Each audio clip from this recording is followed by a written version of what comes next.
this department. That's what I'm doing. Okay. I need to figure out where I'm at in this department, so I can figure out where my future goals are. Okay.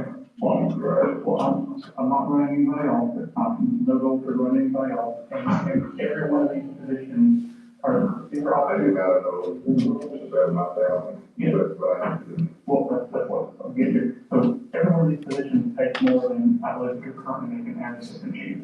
And, like, you know, since you are this, assistant chief now, like, I assume you're in the same command and to be considered, I would do no reason, like, it's not, those levels look good, but how long can we?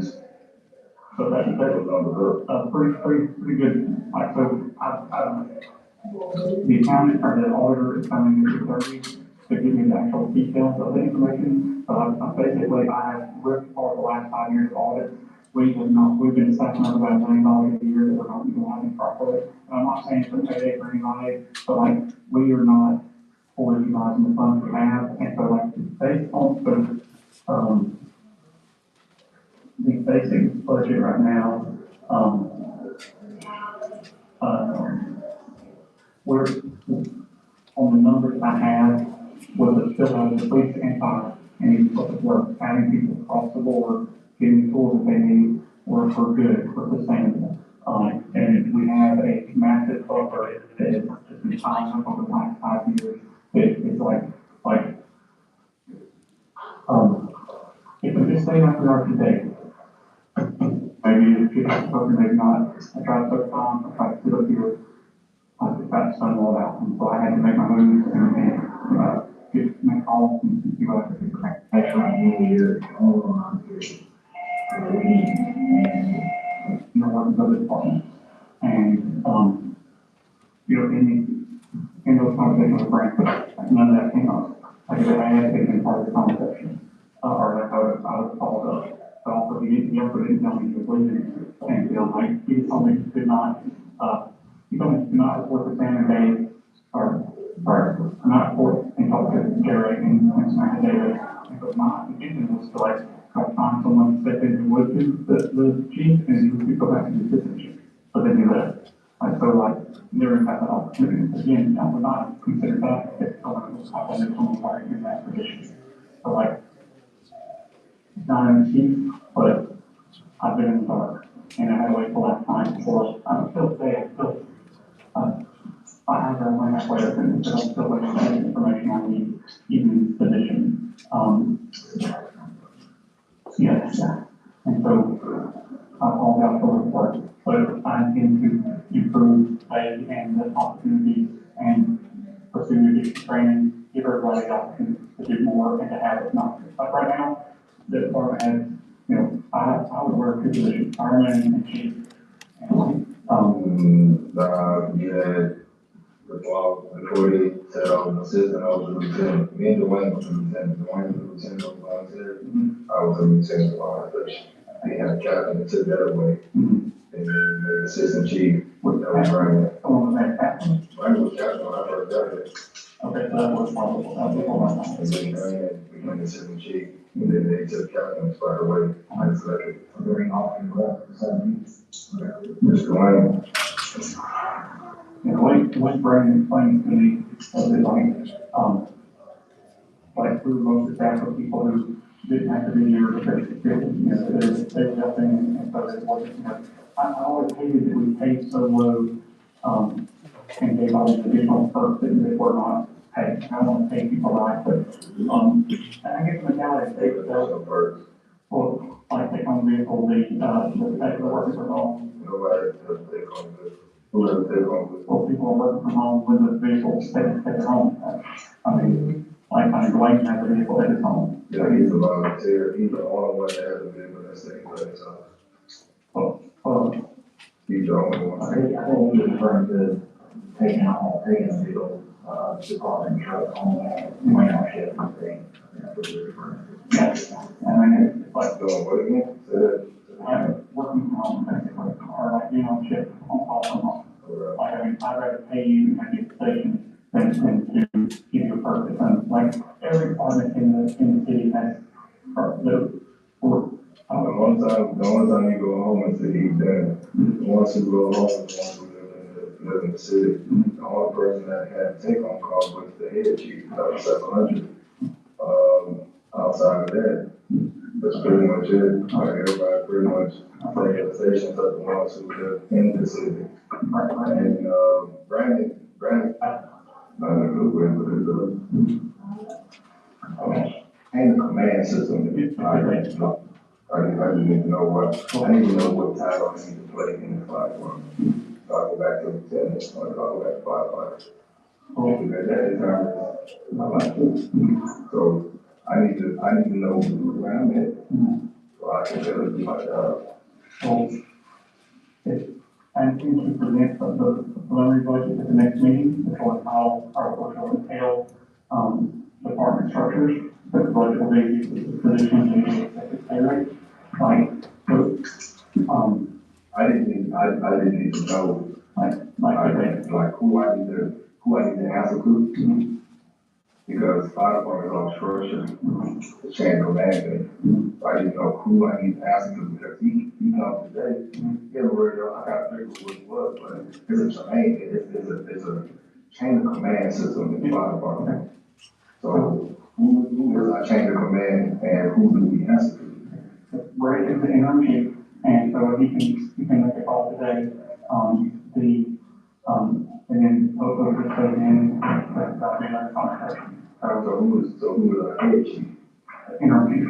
No, I'm saying who is our head chief? He's the interim. So who would be the head chief? There's one or there's not one? So there is one, he can't start till February, and then I'll reach out and remind him, make sure it's okay if I put his name out there. He's working on it, requirement or part of the requirement in the department. And I'm not sure he wants to what it is, so I'll try to get his name or see if I can. He doesn't just, he might have been, he might have been, Want to come to the interview or? Let me ask you a few questions about that. Okay. So, Mr. Mayor, did you call Mr. Evans into your office that day? I did not. During a staff meeting, I invited all employees if they had any questions, concerns, the door was open. And before this, were you aware that he was saying he was the assistant chief? No. And how many times do you think you told him that he wasn't properly approved by council, his promotion? 2 to 4 times during that meeting. And was this position, was it budgeted for? The assistant chief position? Yes. No. So nothing regarding the assistant chief that had ever come before the city council? No. And when you told him that he wasn't properly promoted, what do you think was the practical inference he should make from that? That I should make, or that,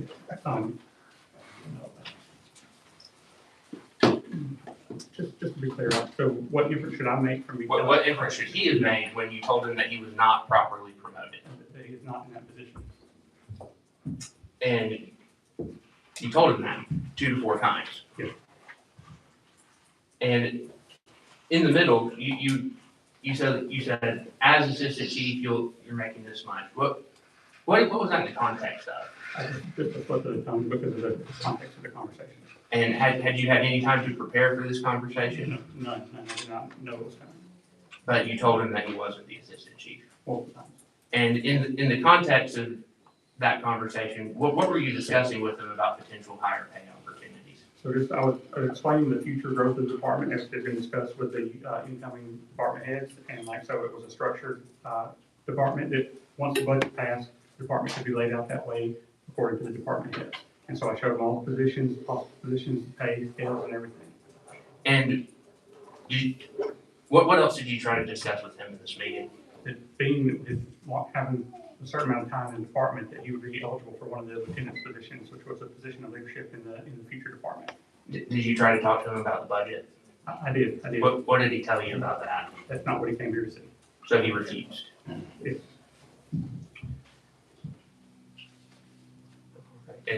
And then what did you hear that made you start the investigation that led us to this point? The uniforms were continuing to be worn, and outside vendors were calling and telling us that they'd been told that they were, that he was in that position after this conversation. And so that, you started an investigation after that? Yes. And at that point, what was the investigation limited to? The uniforms and the title. And you also said in that recording that you had no intention of running anyone off. Did that include him? Correct, include everybody. So at that point, you had no intention of terminating Mr. Nieves. That's correct. And so at the hearing, was Mr. Nieves provided a notice of hearing? Before the hearing, yes, And did he acknowledge receipt of that? he did. And can you tell me a little bit about the hearing and what you saw, what you envisioned for it going in? Well, the hearing was just to get to the bottom of what we've been hearing and answer the questions and see if the behavior would be correct. And again, going into that hearing, did you have any intention of terminating Mr. Nieves? I did not. And so what behavior led us to the termination? Continued interruption, yelling, telling me I was a liar, just disrespect to the position and authority. Do you think that's proper behavior for a fire lieutenant towards a mayor? It is not for someone. And if everyone can flip to Exhibit 1 in the packet that was provided. Did Mr. Nieves present you with this email during the hearing? He did. Was it in this form? It was. And what do you notice about it? There's no date. And in your opinion, what effect do you think the date has? It has a tremendous amount. It depends on whether you're filling in the facts after the point or haven't actually had it in writing beforehand. And with that, is there anything in Mr. Nieves' personnel file saying that he's the assistant chief? Nothing. No documentation.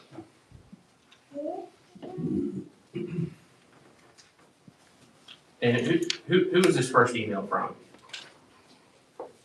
So I'll say one was from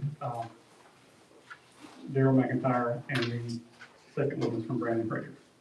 And were they both propped to leave the date out? Yes.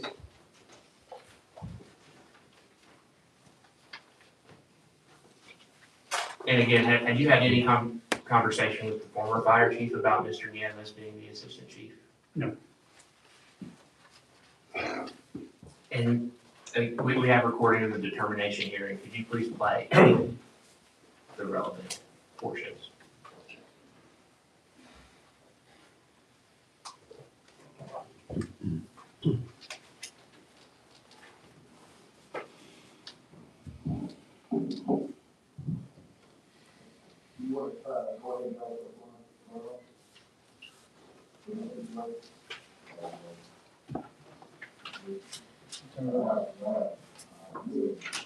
It'll come out here in a second.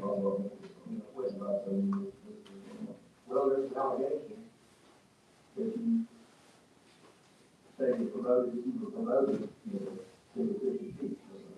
So I want you to tell me why you think you were promoted to the assistant chief, and then maybe I can inform you why you're not. Okay, cool. All right.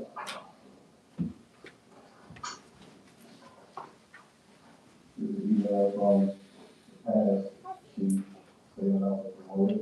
Is that as loud as it goes? Past mayor that was appointed.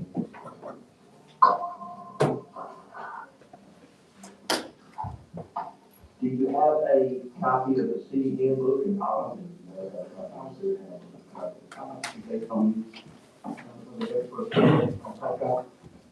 Okay. I have a, okay.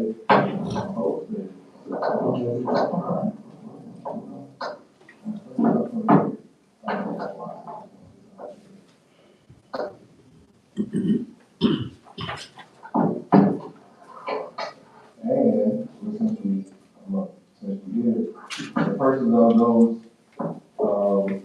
according to that email, they were was that I told him he made me assistant to keep my checks here reflects that. This check is when my pay rate was 18 something. This is when the paycheck, when it went to $20 an hour, this paycheck hit on October the 15th. My audit uniform was October the 15th. I got that from actual Mac itself, wasn't got that personally, got it myself. And in the past, I ordered uniforms. This is my Class A uniform that I have. My name's still attached on it, I haven't taken it off yet. Class A uniform, white shirt, bag, my name's on there. Class A pants with the gold stripe sign that I'm an officer. Here's my helmet that I received from my chief when we left. That's in my uniform, and as we speak now, actually sitting in the truck right now. That's part of my uniform.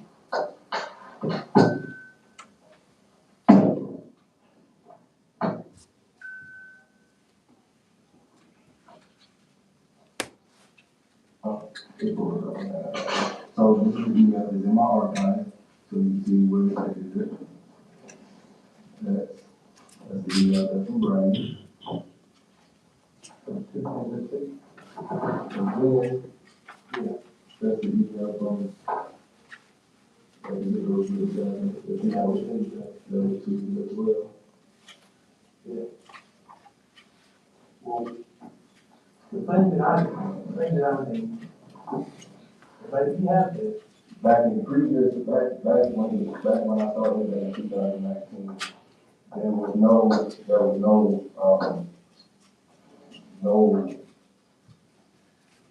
when you got promoted, it wasn't something that you had to create, it was something that was promoted from the chief, or the captain at the time, and then you was you take mayor, and the mayor and that person that signed up on, same thing in other states.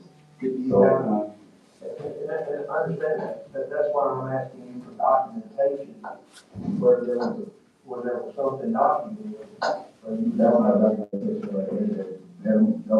Those people promoted me to that position. Okay.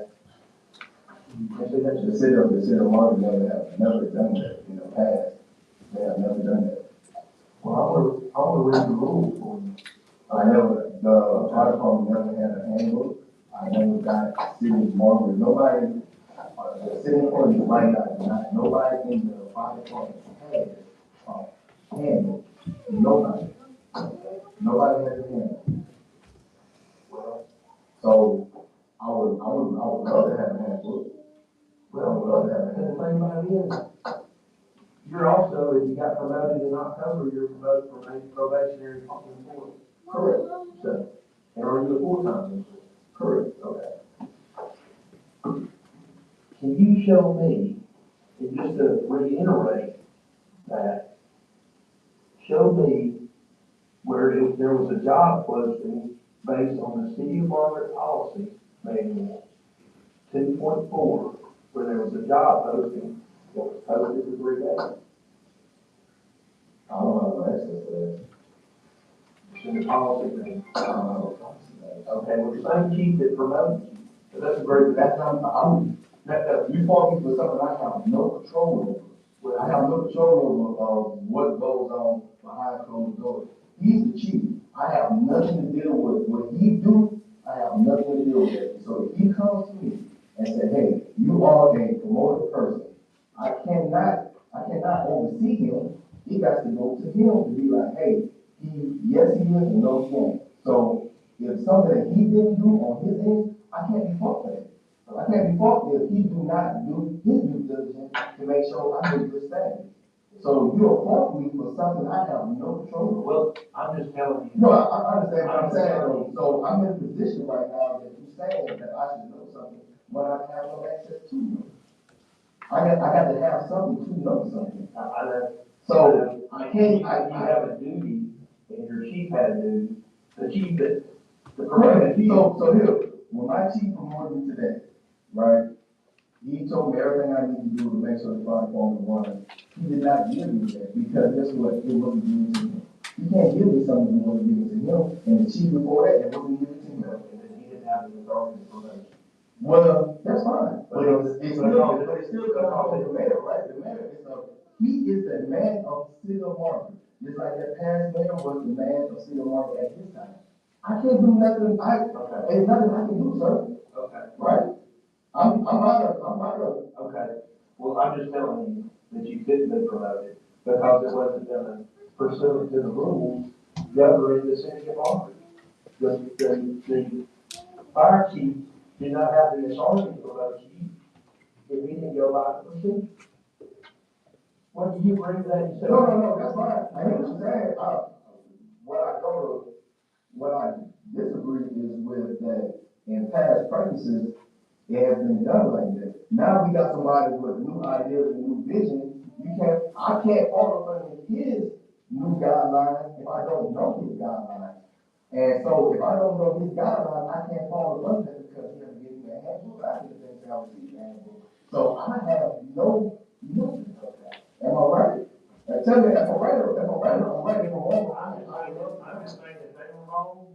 So you call me for their wrongdoing? Well, you're not promoted. So did he tell you that you weren't promoted when he took office? Did the mayor tell you that you were not assistant chief? This mayor? Yes, sir. So when we said right here, can I see? I just want you to ask my question. Did I say yes or no, he didn't? Okay. No, he didn't. I'm saying exactly his exact word. I said, well, he was sitting there, he wanted to show me a budget. I said, do you know who I am? He said, no.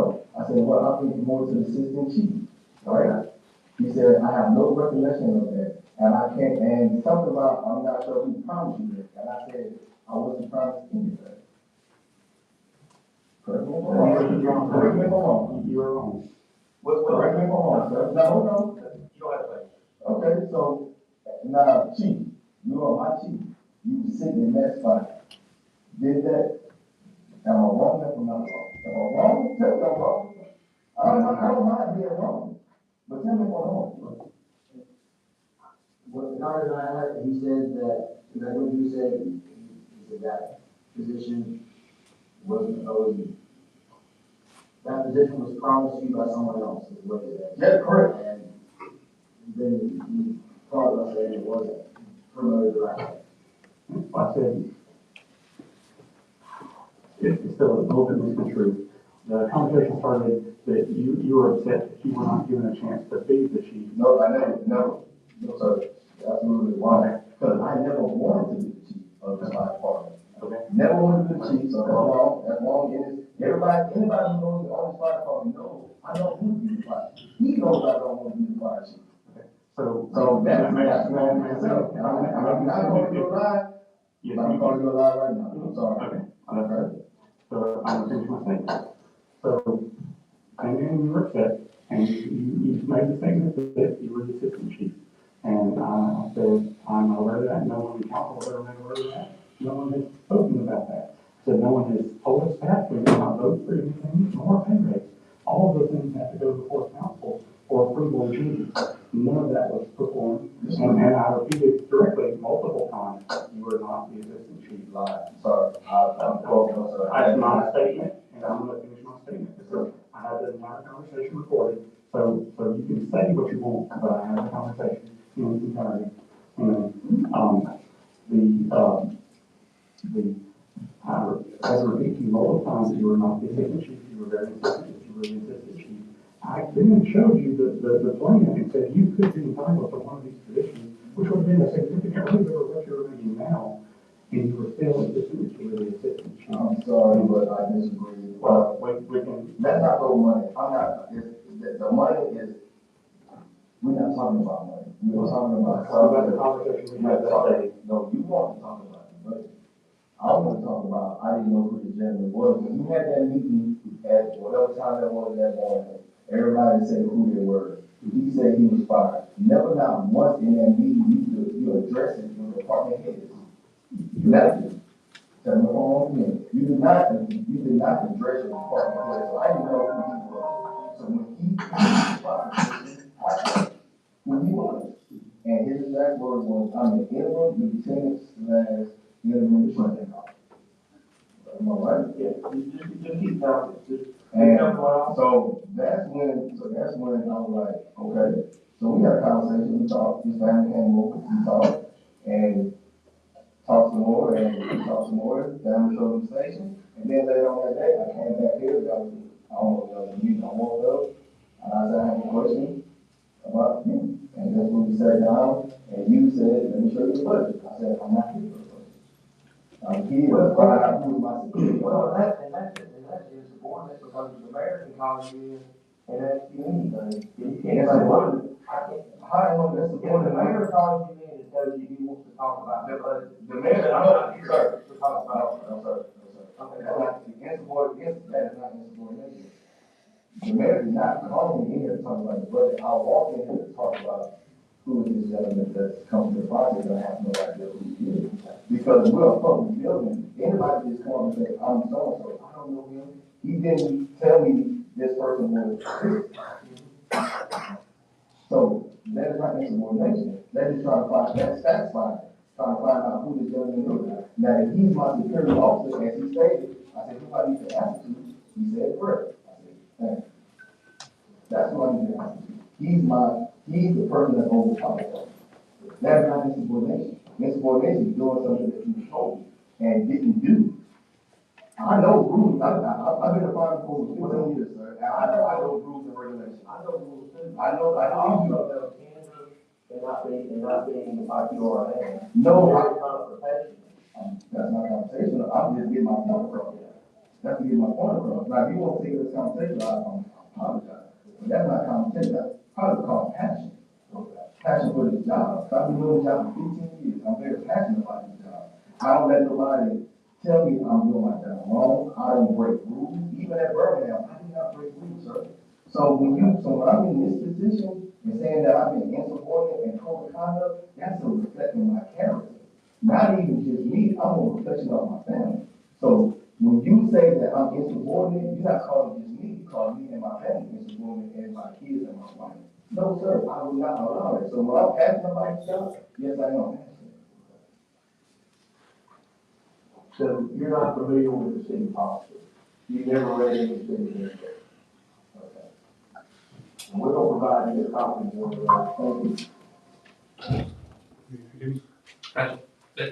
That's good right there. So what would you say was the tone of the hearing going in? Confrontational. And then going in? It's an outfit. Yes. So it was inquisitive. We're trying to figure out what was going on. Would you say things were cordial? But yes, absolutely. And then who initially made it confrontational? Mr. Needs, And how do you do that? just by continually raising the voice and making accusations and statements. And how many times do you think he spoke over you and the city attorney during that hearing? Just an estimate. About 5 to 10 times at least. And hypothetically, if you engaged in this kind of behavior at your job, you called your employer a liar, you spoke over them, you raised your voice at them, what do you think would happen? Reprimand and or termination. And going back to that, going into this hearing, did you have any intention of terminating Mr. Diaz? Why was he terminated? For the behavior and actions in this meeting that were clear insubordination. And again, hypothetically, if Mr. Nieves had come in and accepted that he wasn't the assistant fire chief, what would have happened? Would have been a difficult discovery hearing and the determination would come out differently. Thank you.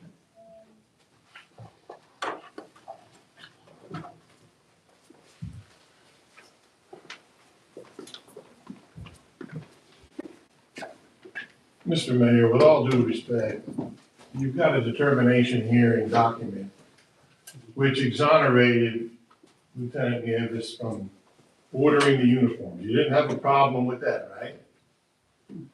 And you didn't have a problem with him wearing the uniforms, right? After he was informed he should not have worn them. All right. But in your own determination here, you just stated he was terminated because of his attitude at the determination hearing, right? All right. So tell me in that hearing where he raised his voice. Give me a time, like a minutes and seconds, where he raised his voice. I mean, it's no louder than me talking to you, right? Am I being insubordinate talking to you? Are you an employee? I'm just saying. It was definitely louder than you are currently.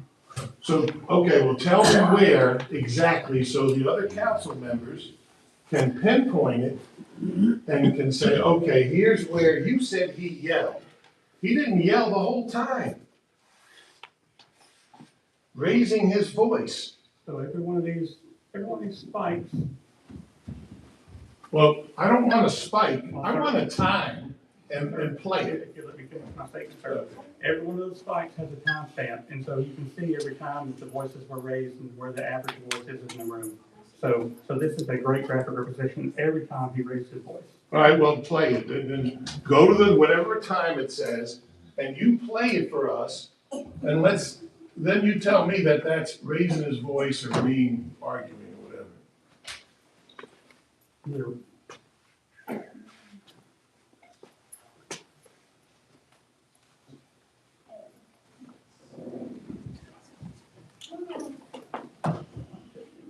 Right, the mayor is he is the man of who you do to make sure the bond form is running. Was that a spike? Because. And is that yelling? You can't give me something you want to give to him, and the chief before that, they wouldn't give it to him. And he didn't have to call him for that.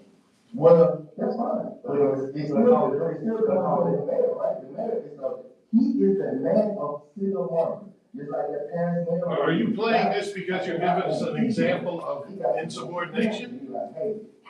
That's not the question you asked before. This is, you asked for an example of times that he raised his voice, and I'm trying to find examples and show you examples. If he do not do his due diligence to make sure I understand. So you appoint me for something I have no control over. Well, I'm just telling you. No, I understand. All right, hold on a second. So I'm in a position right now that You can stop. So this meeting really morphed into a meeting between the city attorney and Lieutenant Nieves, right?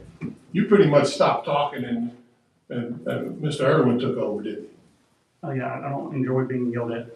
And accused of being a liar. So, okay, well, nobody enjoys being yelled at, but I mean, does he have to agree with you just because you're the mayor? So he can express himself and say, look, sir, you never told me that I was not the assistant chief. Can't he say that? In a calm and rational fashion. Well, when he said I'm not calling you a liar, but you're a liar, he said that in an uncalm and irrational manner? Was it an escalated fashion? And it escalated, but you said it had to be an uncalm and escalated manner, so you didn't call it angry. No, he's got that wrong. It had to be a calm and non-escalated. He said escalated. So a calm and professional manner, just like any rules of decorum. If you have calm and rational conversation, people can talk. But cutting me off, making accusations, raising your voice and yelling, all of those things. Okay.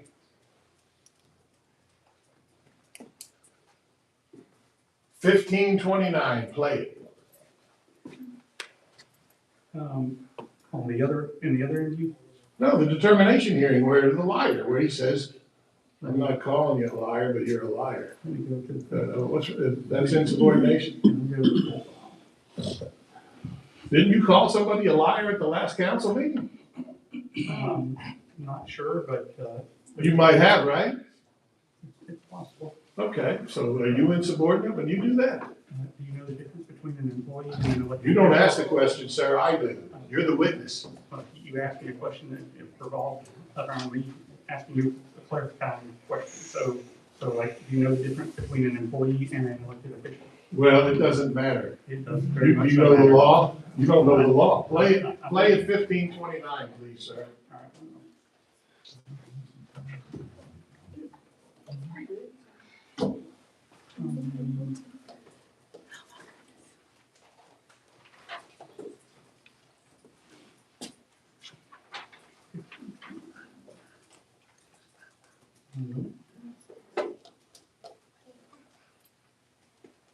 That was-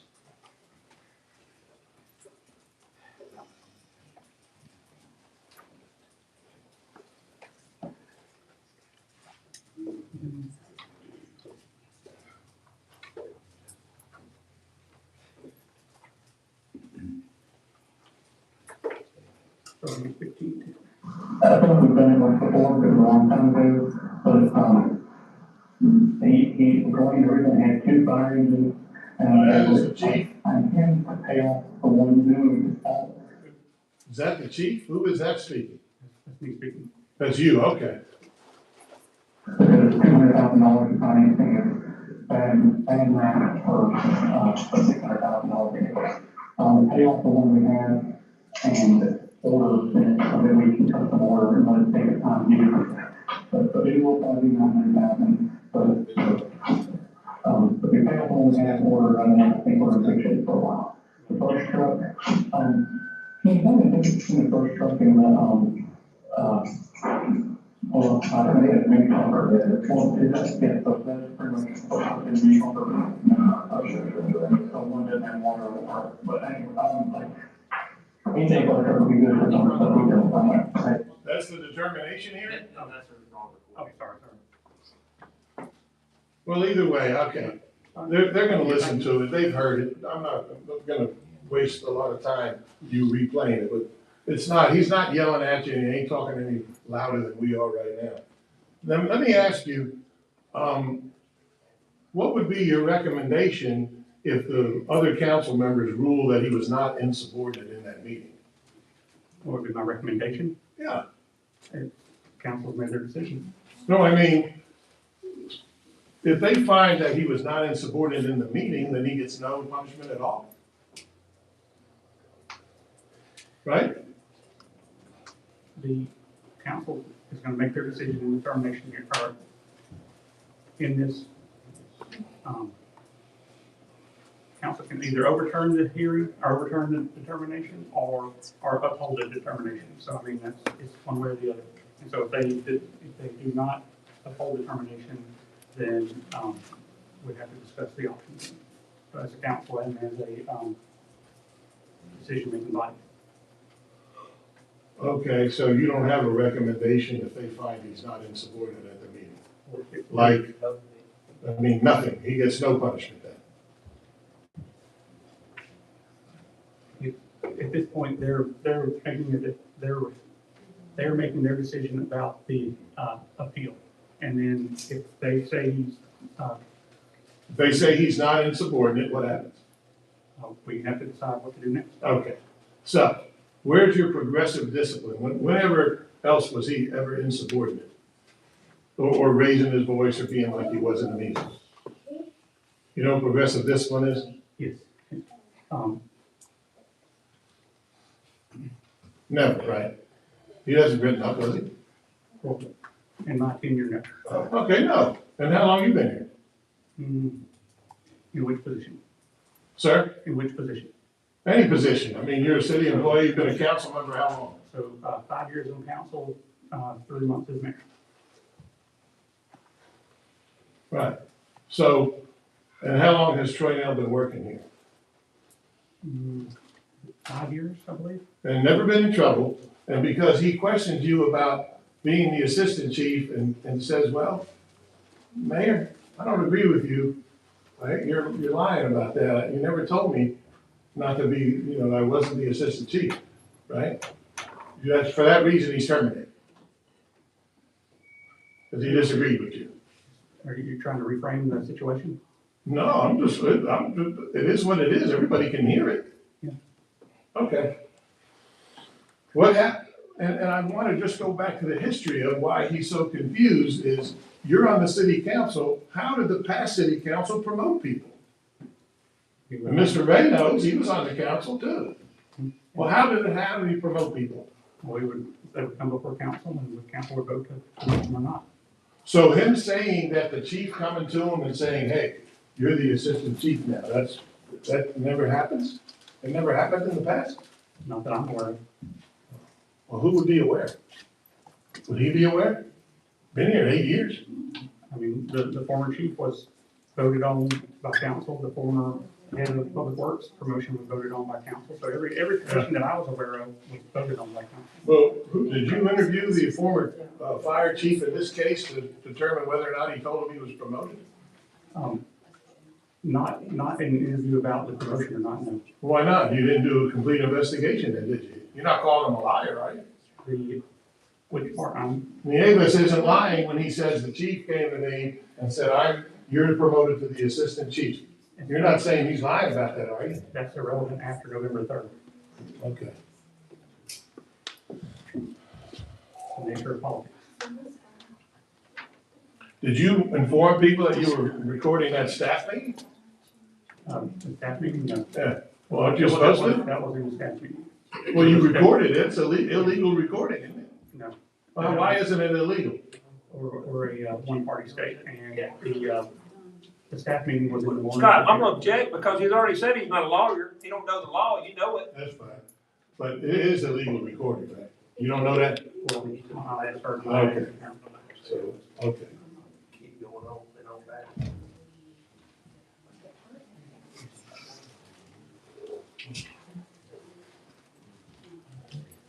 What is wrong with exhibit number 1?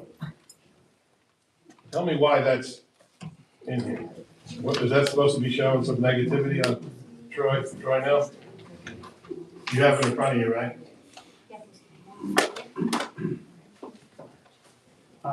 I'll let Anthony speak to that. Exhibit 1, the email, Yeah, this thing. What's wrong with that? the image was doctored. The image was doctored. All right, by whom? That's a presumption I would make. So you don't know? Yeah, the All right, date what's was- wrong with it? What's about exhibit number 2? The image was doctored, the date was removed. The image was doctored, David, okay? That has nothing to do with insubordination, right? That's What about number 3? Exhibit number 3. That was just presented to us. Is that the uniforms? Mhm. And there's no problem with that, right? Okay.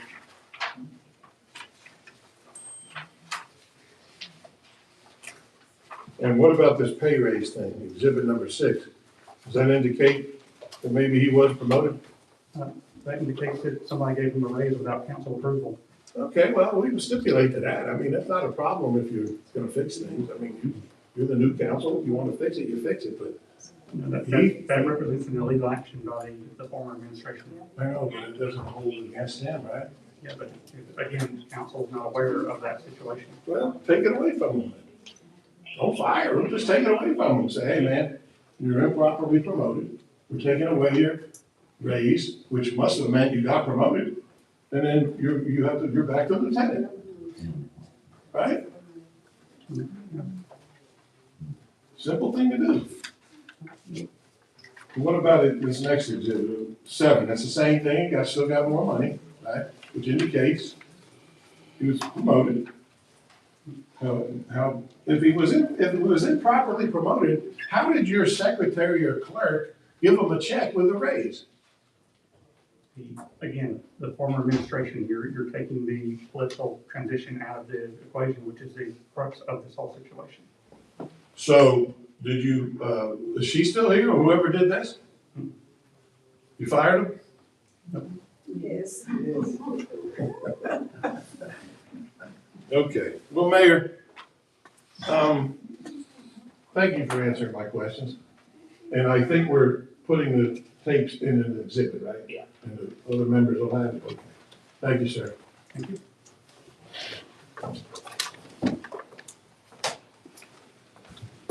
Just a couple of clarifying questions. Mr. Morrow focused a lot on insubordination. What else was Mr. Nieves terminated for?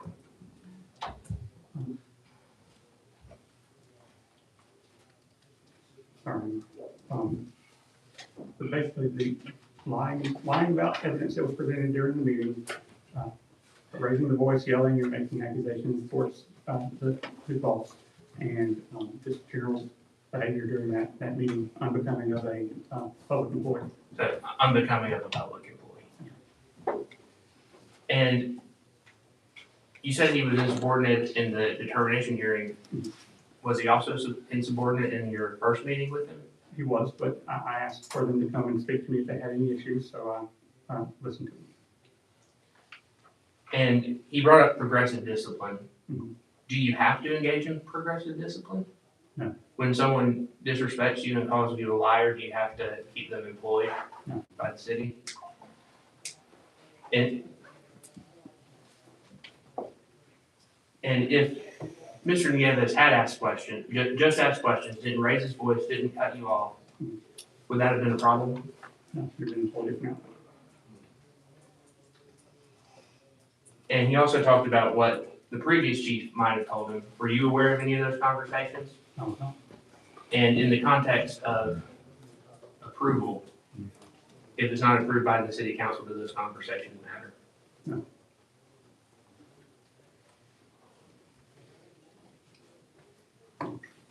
And again, if it had just been an issue about the uniforms, not the raising of voices, not calling you a liar, not cutting you and the city attorney off, would Mr. Nieves have been terminated? Most likely not. All right, thank you. What do you mean, most likely not? Either he is or he isn't, right? What do you mean, most likely not? Can't you just give a straight answer? Yeah. Yeah, the answer is no, he would not have been terminated if you didn't make up the fact that he was a problem at this determination hearing, right? You don't get to make assertions like that. I mean, being a politician, does it mean you can't give a straight answer? Like I don't have any further questions. I want to hear from Mr. Nieves, is who I want to hear from. You gonna call him? All right, I'm gonna call Mr. Nieves as a witness. Troy, now, state your name, please. Troy Nieves. And Troy, now, are you a firefighter? Yes, sir. At what locations? City of Birmingham and I was here in Morgan. And how long have you been a firefighter in Birmingham? These 15 years this month. And what is your title there? Lieutenant. You're a lieutenant. Yes. And how long were you a firefighter here in Margaret? I was a starter in 2019, got promoted to lieutenant in 21, and then got promoted to assistant chief last year in October. And I mean, you're really, you understand that you're terminated because of what happened at the determination hearing, right? Okay, correct. But as background information and why you were passionate, can you explain to the other council members what happened that led you to believe you were the assistant chief and promoted? Well, the past mayor and the past fire chief told me that I would be promoted to assistant chief. Like past practices, we never sent the email or got anything in writing. Even when I made lieutenant, I didn't get anything in writing. It was just from the mayor, hey, you was a lieutenant, congratulations, pay increase. Same thing happened in this aspect. It's the same thing that happened. And once I did that, I waited until my pay hit to reflect on me making the assistant chief, which hit October 15th. That is the exact same day when I went got new uniforms to reflect on my new position. All right, and was this prior to the election, which saw some new council members being put on the council? Yes, before that. Before they got elected to the new council? Yes. And then the new council got placed, right? And you're acting in your capacity as assistant chief? Correct. With your uniforms and apparently the blessing of the fire chief and the former mayor? Correct. And so the new council comes on, and what happened next? He had a meeting with us. Who is he? The mayor had a meeting with us that. And who is us? With the whole city of Margaret. All right, which is not unusual, right? The mayor calls you and has a meeting. Correct. When he did that. Was that November 4th? No, that was, yes, November 4th. And that's when I had my uniform on because we're going to a staff meeting. And is that what the hearing that we played, the recording for the council today? The November 4th? That was meeting? our first meeting. I believe in that, when they was in the meeting, when I walked up, it was the interim chief, I think somebody from Public Works, I guess the department head for Public Works, and another lady was sitting in that meeting. So you, in the meeting, you came with your assistant chief uniform on, right? I had it up on them, yeah, I had a hoodie. So up until then, nobody came to you and said, hey, I noticed you got assistant fire chief, you're not the assistant fire chief, why are you wearing that uniform? Nobody told you that, right? No, sir, because when we, after the meeting, we stood in that hallway. The mayor was there, he seen me in my uniform, and not once he stated that I wasn't. All right, so after a meeting where you wore your uniform Correct. that said you were assistant chief, the mayor told you you were not. No, he never said that. He never said it. I'm sorry. All right, so when was the first time you heard the mayor say to you, you are not the assistant chief? When it was me, Mr. Irwin, and the fire chief in my determination hearing. So that's at your determination hearing, Correct. which is a long way from what the mayor is saying. He first told you that you were assistant chief. Can you recall any time prior to the determination hearing where you're accused of calling him a liar, that anybody told you you were not the assistant fire chief? No. So, tell us about this determination hearing. You went in there, did you wear your assistant chief uniform? Not to that, no. All right, why not?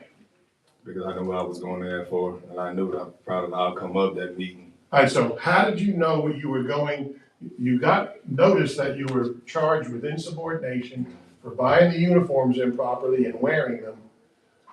Okay, you had no idea you were gonna be fired for what happened at the meeting. Yeah. Because that's not what you were charged with. Correct.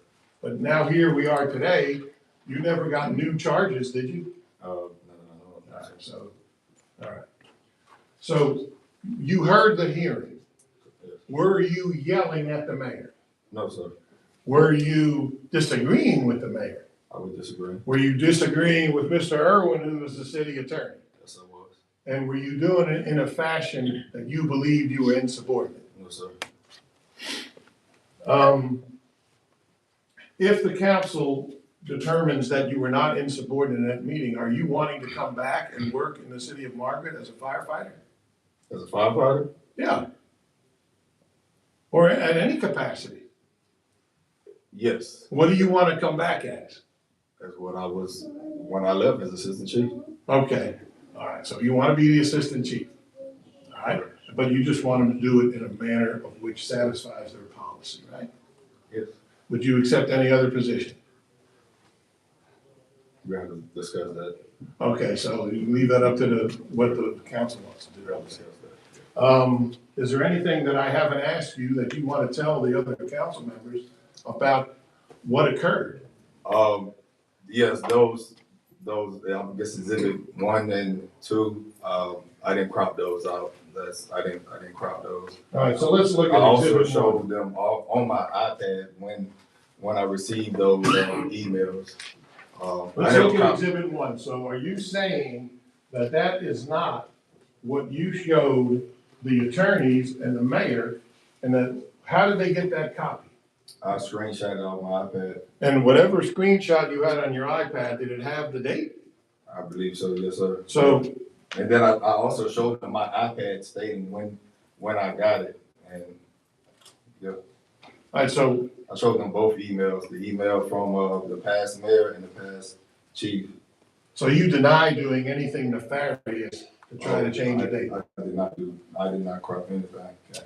What else do you want to tell them? Is there anything about these other exhibits that you want to tell the council? Those are my Class A uniforms. When I was a lieutenant, when you're an officer, you have Class A uniforms. You have a white shirt, gold badge, and What about your pay? Mr. Irwin, the younger Mr. Irwin, Jr., asked the mayor what it infers if of some inference about something, but you got a pay raise, right? correct. Does Yes. that infer that you were promoted to assistant chief? Yes, that hit October 15th. Do you have a problem with them saying it wasn't done right? Yeah, because I that's not my position if it wasn't done right. I'm not in a position to argue with somebody who did do their job or didn't do their due diligence. So I don't feel like I'm held accountable for either the city council or the past administration for doing something improper. Why did you call the mayor a liar? Because he lied on me and said he told me something that he didn't do. So at that meeting, when he was speaking, you felt like he was lying to you?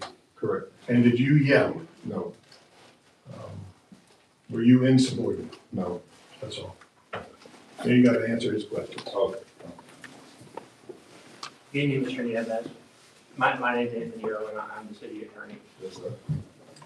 And so you said that you're a firefighter at Birmingham as well? Correct. And what is your rank there? Lieutenant. And say a similar situation happened, what do you think would happen if you spoke to Randall Woodson in that manner? I don't speak, I never spoke to him. If you were in a hearing, I can't answer that because we don't have the direct access.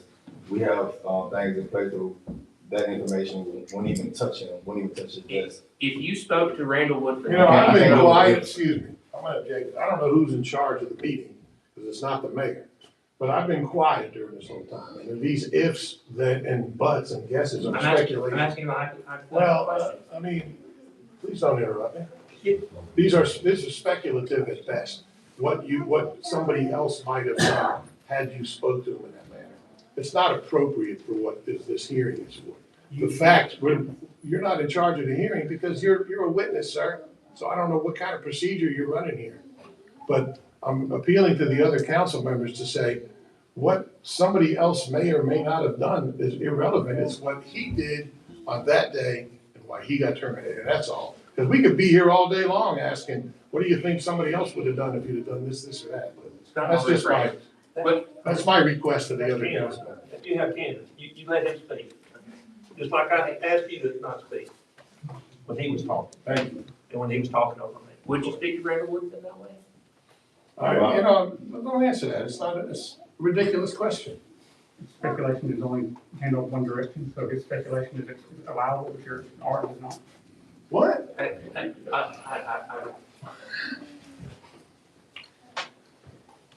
So you said the past mayor and the fire chief said you would get the position. No, I just listened to you say that. they promoted me to that position. How did they promote you? They verbally told me. And did the city council ratify it? We stipulate that he was just told that he was promoted. There was no other action. We'll stipulate to that. He admits that. And in your November 4th meeting, did the mayor tell you that you were not properly promoted by ratification by the city council? He did not say that. Could we please play the recording? The fourth between, talking about the fourth with No, I thought Mr. Aaron and November 4th. November 4th. November 4th? Yes. When you had the meeting with the mayor where he told you that you were not properly ratified your promotion. No, he didn't say that. Please play the recording.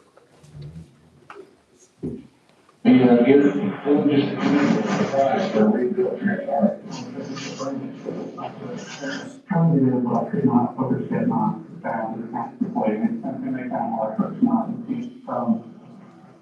The names and the, structure and chain of command and then have people multiple take two series where we have total paper. They don't want to save money and spend this money. One moment at a time. Time's kind of strong.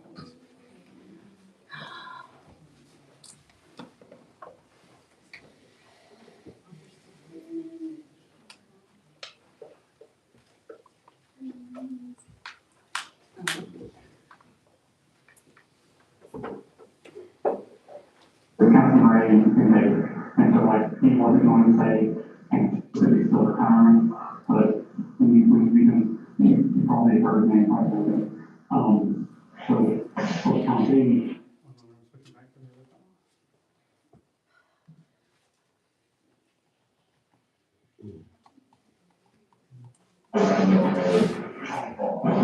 what's really going on, I don't know what's going on.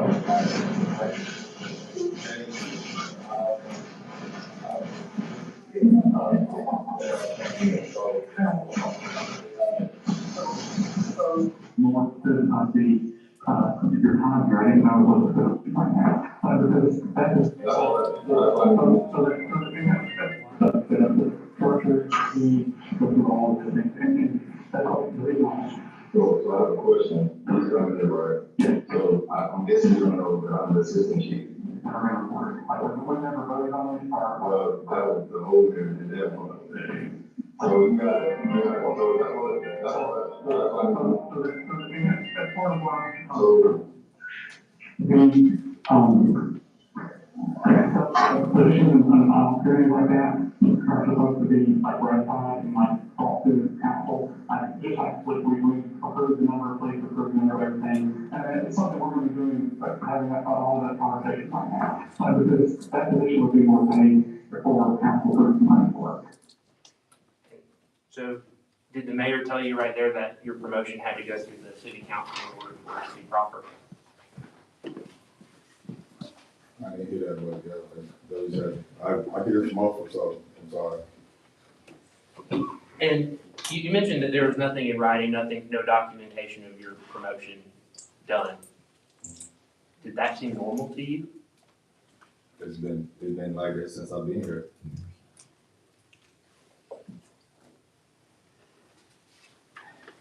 And you said that you knew what you were going in there for. What did you think you were going in there for? To get terminated, You thought that they were gonna terminate you? yes. Is that why you were argumentative? No. So you were argumentative? No, I wasn't argumentative. You didn't speak over the mayor? I got my point across. You Yes, didn't speak over the city attorney? I got my point across. Did you call the mayor a liar? Yes, I did. Is the mayor does he oversee the fire department? He oversees the city of Margaret. Yeah, is he your boss? Yes. But you spoke to him that way anyway? I didn't speak to him. We spoke to him in what way? Did you call him a liar and you raised your voice? I did not raise my voice, but I did. You spoke to him exactly like how you're speaking with me now. Is my voice not being raised? That's what I'm We going saying. back and forth as a conversation. That's what I'm saying. Oh, yeah. You were speaking to We him. talking, yeah, we having a conversation. That's how you were speaking to him. You would play that?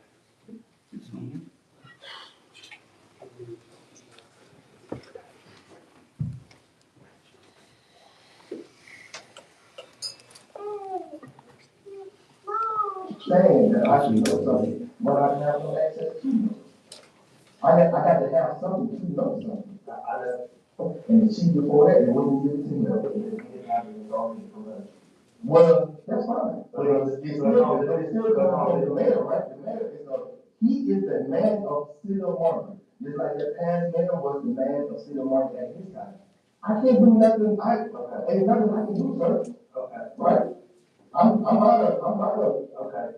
Well, I'm just telling you that you didn't be promoted because it wasn't done pursuant to the rules governing the city of Margaret. The fire chief did not have the authority to promote you if he didn't go by the procedure. What do you bring that and say? No, that's fine. I understand.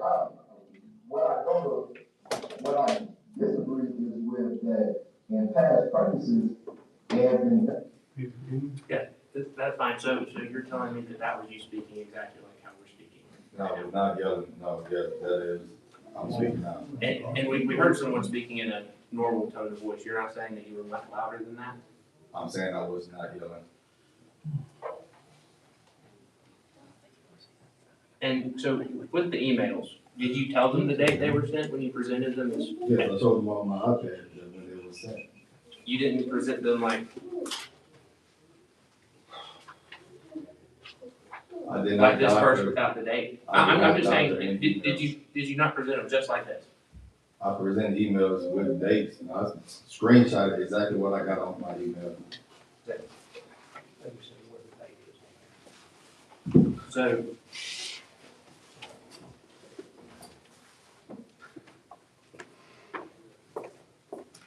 So this is how you presented this email to the mayor and the city attorney, is that correct? I'm not gonna say that's correct, because I don't know if it's been doctored or not, so. This isn't the copy that you gave. I gave them a copy, I don't know if that's the exact same copy. Okay. And so, How would I know if that is- when you showed this to them, Okay. did you tell them the date it was sent? Yes, I also showed them on my iPad. So we just listened to a recording. So, yeah, did the city attorney mark this in front of you? This is Exhibit 1. Yes, and did the city attorney write this down in front of you? I have no idea. Don't make me lie to you. Don't make me lie to you. And so, we just listened to a recording where you didn't tell them the date this was sent until you were pressed on that. When I the, wasn't pressed. They asked me and I put it on my iPad and I showed them. but you initially didn't tell them the date it was sent, the date before the hearing. We wasn't discussing the date. I just presented information to them. All right. Okay.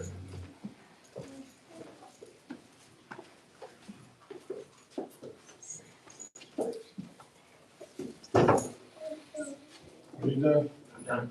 I don't have any further questions.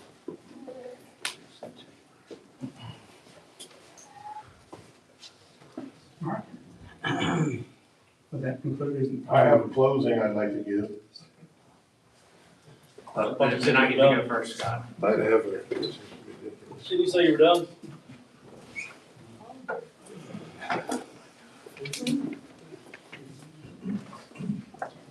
So, just to recap a little bit of what just happened. Mr. Nieves is saying that he did not raise his voice during the meeting. It is very clear that in those recordings, you can hear someone speaking at a normal tone of voice, and then you can hear Mr. Nieves speaking. The mayor was clear that if Mr. Nieves had come in and cooperated, a termination wouldn't have happened. But Mr. Nieves raised his voice, called the mayor a liar, and presented emails from the day before as if they were proof that he was promoted. That is not the case. This kind of conduct, lack of candor, is not becoming a public servant or an employee of the city of Margaret. And so, like I said before, you're going to have three options in the main city council meeting. You can uphold the discipline, you can modify the discipline, or you can overturn the discipline. And we heard a recording where the mayor said that he wasn't properly promoted. And then standing right here, after hearing it, Mr. Nieves still said that the mayor never told him that. That's a lack of candor today. And so I request that you uphold the discipline.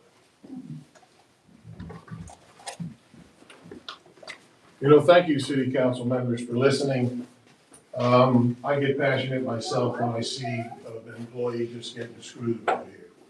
Because there's no reason why this young man should be terminated because he stood his ground in the determination hearing. I've been doing this for 30 years, involved in employee matters. You know I've been here, I represented Bunky Wiggin, you know that. All right, and we try to hold accountable for bad behavior.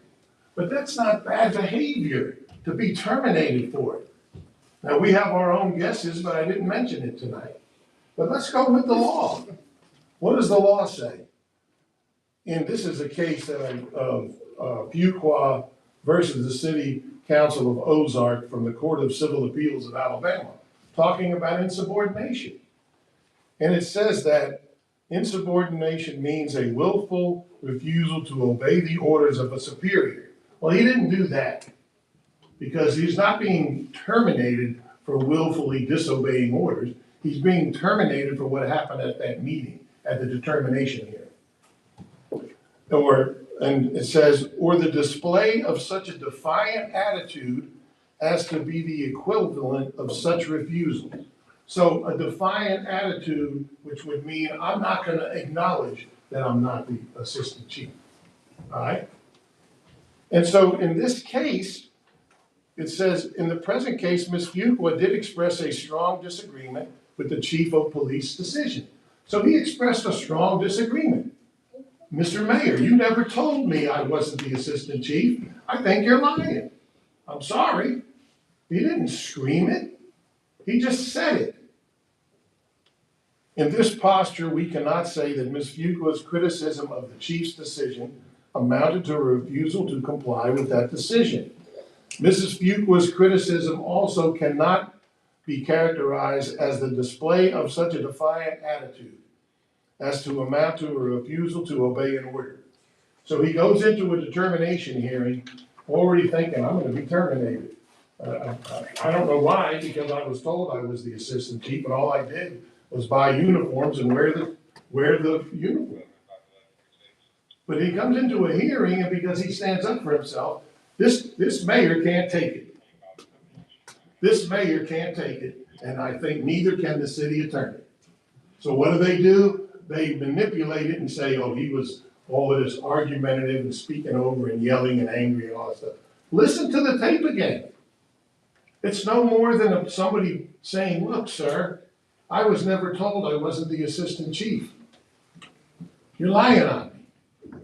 So I don't think, and I'm asking you as the council members, if you don't know Troy Melviegas, I know you do, Mr. Ray, because you've been here.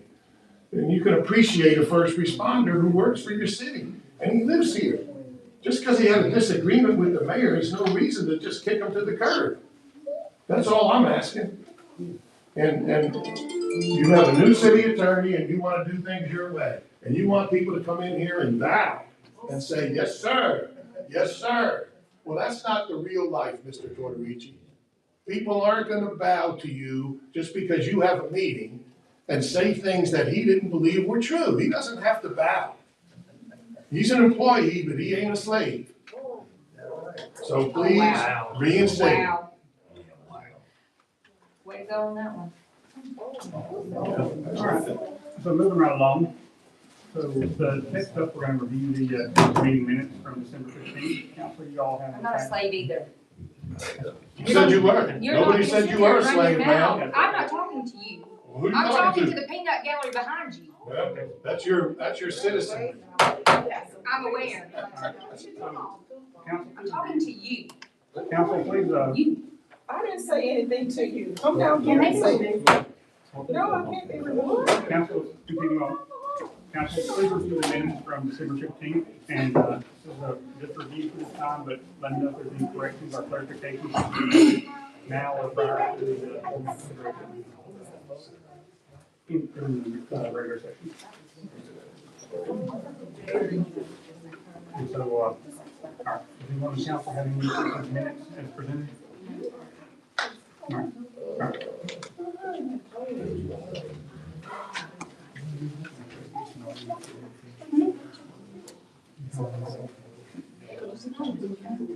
Any issues with the minutes, but we're just Mr. Carl, Mike.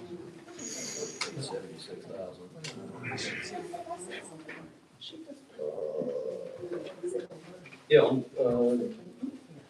was,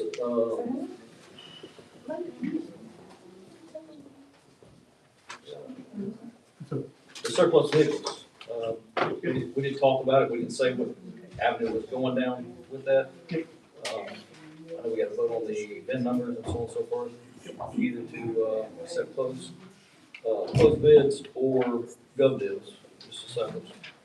Which avenue's gotta go down there. Okay, you'll do that during the regular. All right, so next. We're good there? Bless you. Actually, more.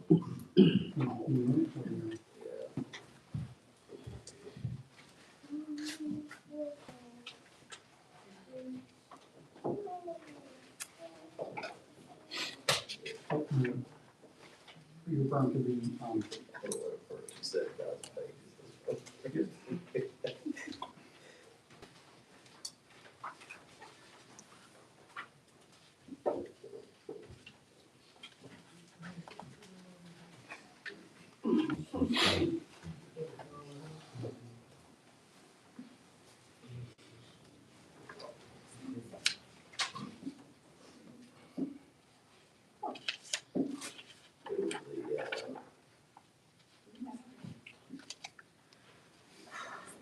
Park Recreation Park. Back to staff meetings. Staff in Park, we're going, salaries or anything, or. good point. And I don't think, don't think it just reflects the salary, so we can carry that during the end of the year.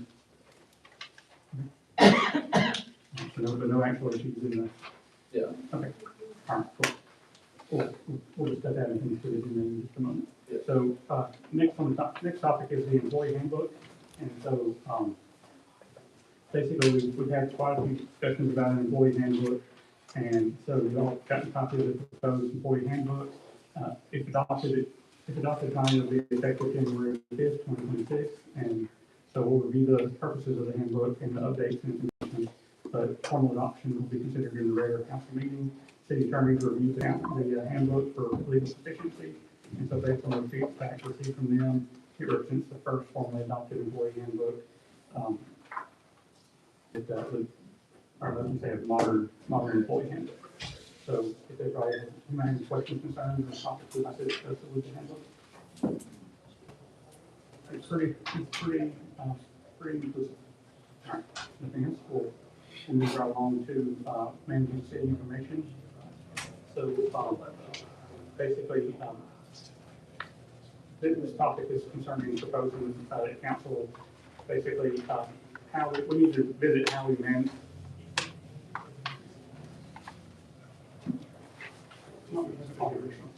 Okay, so.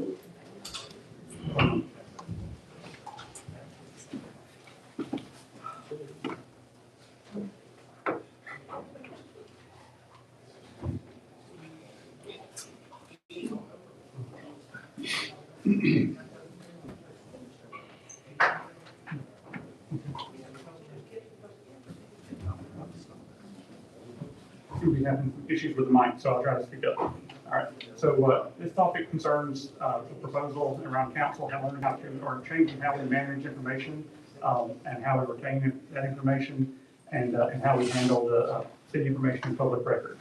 So I want to just talk a little bit about the scope, governance, and expectations about handling information, especially around regular meetings.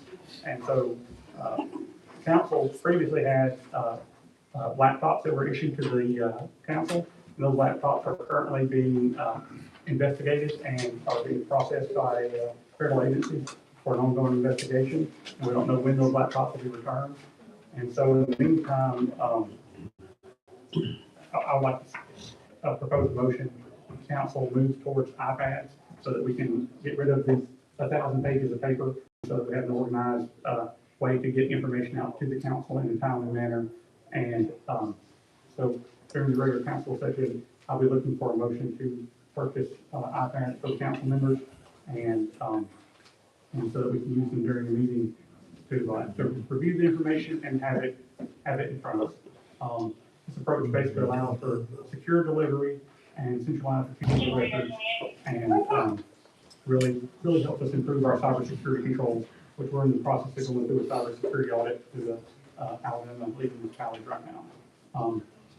And so, any questions, concerns, or issues surrounding that topic? And we'll propose a couple options for the council members. Next up, we're talking about the backpack buddies. So they came to see us at the last council meeting and discussed what they do and their needs. And so they're just looking for any kind of financial support the city can give them to help them feed and provide stuff for more children. And so does the council have any ideas, thoughts, concerns about how much we'd like to contribute to the program, or if we'd like to? Any Balance. I think we should contribute something. I've got 2 emails out to other municipalities, as well to see what they're contributing around us. I have not heard back from them yet. So, would you like to comment to the Yes, next? maybe we can table that to, or no, I can bring it up to table to the next meeting in the council meeting. All right, that works. Any opposition or any other suggestions? All right, moving right along. At the last council meeting, we discussed a donation to the Springville High School teams for a total of $600. And so during the council meeting, we'll just discuss that. Listen to any motions and proceed forward. The next topic on the work session is regular meeting rescheduling for recognized holidays. So now that we meet on Mondays, there are several holidays that fall on Mondays, and so,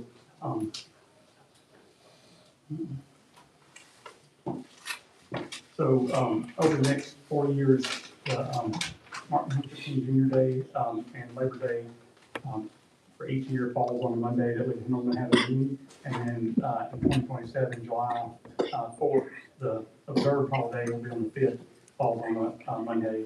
And so I would just like to, propose one motion where we cover the next 4 years of moving those regular scheduled Monday meetings to the next day, the Tuesday after.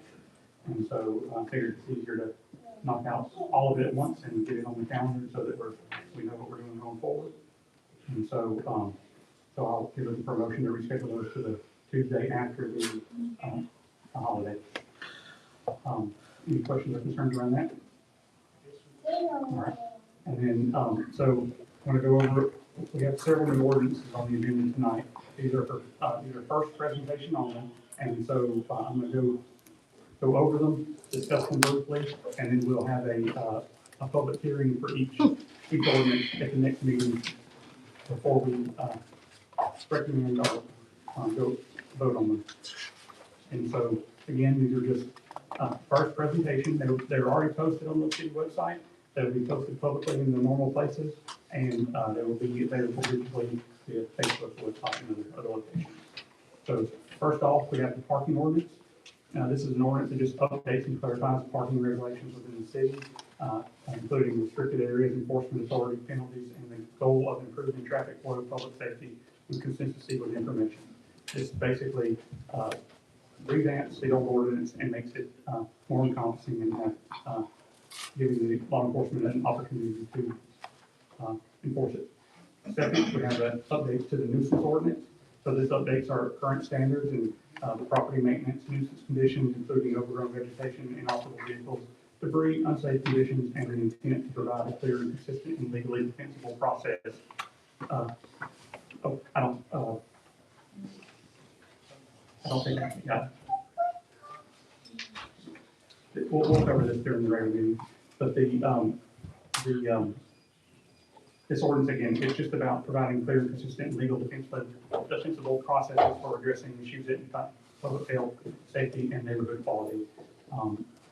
Next, we have an updated animal control ordinance. This again replaces a previous ordinance, but this modernizes our animal control effort. Control adds regulations, clarifies responsibilities of the pet owners, and updates the enforcement procedures and penalties to promote public safety and humane treatment of the animals. Next after that, there's an ordinance to repeal the appointment authority restrictions. This ordinance just repeals the prior local restrictions on appointment authority in order to align with the city code with the current state law, as that ordinance has been turned over by state law and the state Supreme Court. And so this just pretty simple ordinance. Next, something I heard quite a bit when campaigning and a couple times since then, we have an updated firearm discharge within city limits ordinance. This addresses a discharge of firearms within the city limits by establishing clear prohibitions and limited exceptions that intend to protect the public safety while remaining consistent with state law. And then finally, these may be a little bit more technical, but they really don't have to be ordinances, but I'm trying to make sure everything's clear and above board. But they're bank account consolidation ordinance. Right now, we have well over 20 bank accounts, and many of those bank accounts have not been maintained and used appropriately. We've had millions of dollars sitting in accounts, getting no interest, not making any revenue. And so we've had money year over year that is in some cases losing value rather than gaining value. And so state law requires certain separations, but not as many as we have and are currently doing. This further complicates accounting and tracking and everything. And so using our current QuickBooks software, we can consolidate these accounts in a journal ledger rather than by using 21 or plus bank accounts.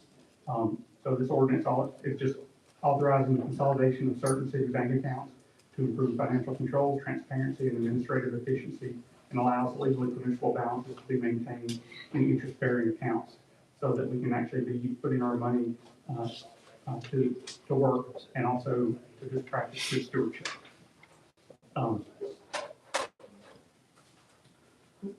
After that, and in time, the general ledger account construction resolution. So this is just a resolution, not an ordinance. And again, not technically necessary, but I want to put it out there and get feedback. So our current general ledger is all over the place and very dated, and it doesn't tie to our current budget accounts. And so I just want to pass a resolution that restructures our city general ledger account to better reflect our current operations. It can improve financial reporting, primarily being able to report budget versus actual expenditures. And then also it allows for clearer tracking of budgeted versus actual expenditures. And in most cities and businesses in time, these a proper general ledger account is what makes reporting work. And until we have a general ledger that is in line with our budget, it's hard to report those budget versus actual balances. And then moving right along, I've got an ordinance for an annual budget. This is an ordinance that just formally adopts the city's annual operating budget process, establishing appropriations and spending authority for each fiscal year, and codifies the budget process consistent with the best practices recommended by the Alabama League of Municipalities. So this is just, while it's not required, this makes it a local policy. All right, and then now the big one, residential rental registration and inspection ordinances, and then related code updates. So this ordinance has been put in practice by many of our neighboring municipalities, and it basically establishes the residential rental registration and inspection program. Along with related code updates, it promotes the safe and habitable rental housing. The ordinance is structured to be consistent with state and federal laws and comparable to programs used again by neighboring cities. This allows us to make sure that our rental properties are kept up to code and that they're maintained properly for the inhabitants. And now that we're through the ordinance and resolutions, does anybody have any talking points about this? Even though we'll cover them in quite in depth in the next council meeting. But does anybody have anything right now? Okay. I know it was a pretty big homework assignment, but we have 2 weeks now for the public and everyone to review these. Next item on the agenda is a proclamation. I'd like to propose a proclamation recognizing February 5th as Nico Rear Day in the city of Margaret. Council can review the proclamation you can see, but it just basically includes having ceremonial observance that are consistent with foreign city proclamations. But for those of you who don't know, Nico Rear was a resident and a police officer who was gunned down in the line of duty, and his parents both live here. And so we'd like to take this day and make Nico Rear Day. And I don't think Mayor Pro Tem Ray will bring this to my attention. And so we have a simple proclamation. No real should be pretty straightforward. And if approved, we'd like to have a ceremony for his parents next week or the next council meeting. All right. Any comments or concerns about that? All right. Moving right along. So the next holiday is Martin Luther King Jr. Day on January 19th. So City Hall will be closed that day. And when we pass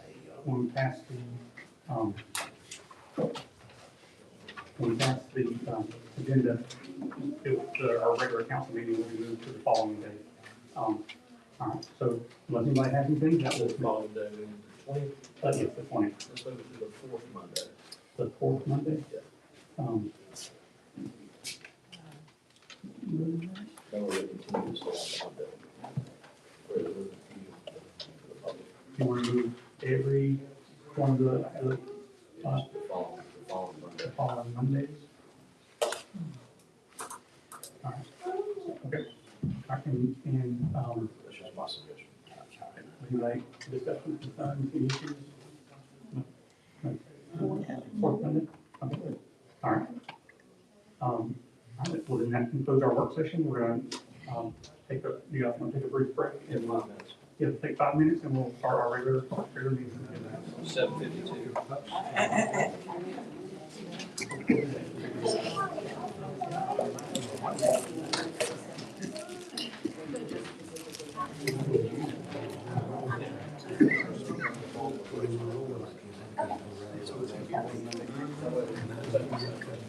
I just wanted to make sure.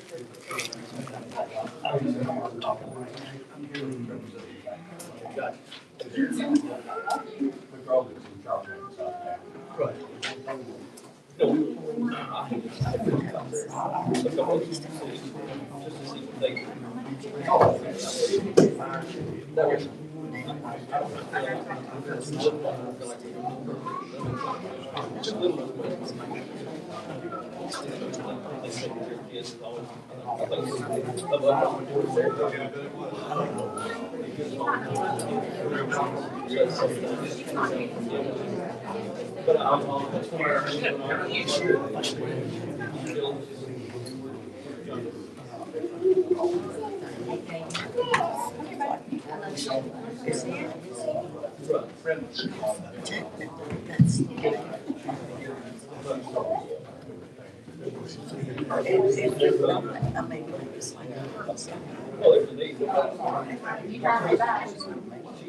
Yeah, but I got this, I'll fix this thing in about 30 minutes.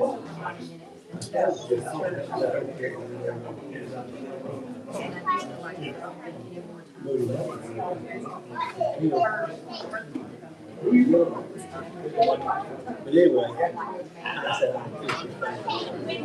Too late, I had it right back. Man, I said, look, I grilled it.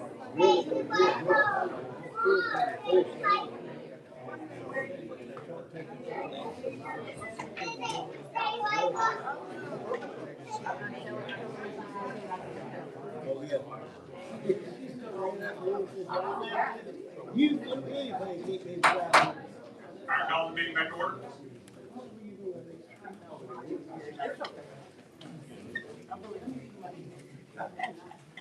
Hey, so, I didn't want to. Thank you everyone for your patience. Got the mic sorted out, so hopefully this will go a lot smoother. I hereby call the regular meeting of the Margaret City Council to order today, Monday, January 5th.